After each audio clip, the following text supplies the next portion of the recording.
Our focus has been firmly about the ways and means to transform our economy, making the right decisions, necessary sacrifices, and smart choices to set Kenya on a path of economic renaissance.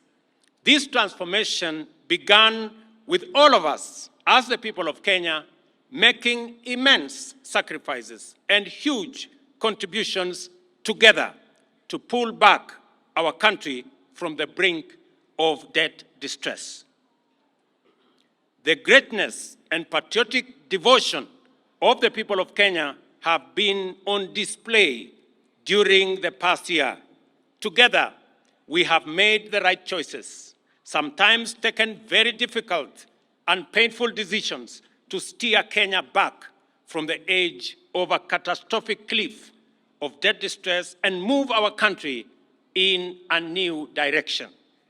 There is every reason to believe that without serious sacrifices and hard work over the past year, the crises, threats, and challenges in the global economic and geopolitical environment confronting us would have overwhelmed us, as indeed it has many countries.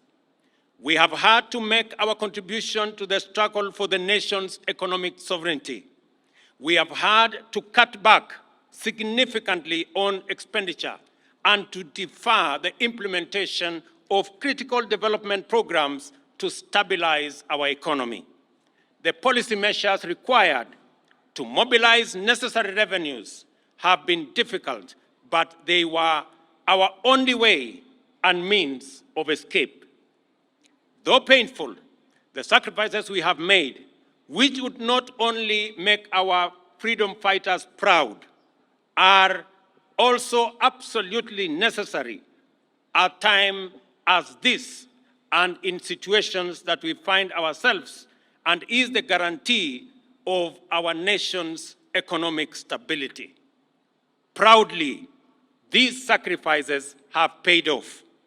I can now confirm, without fear of any contradiction, that Kenya is safely out of the danger of debt distress and that our economy is on a stable footing. The economic indicators point to good news.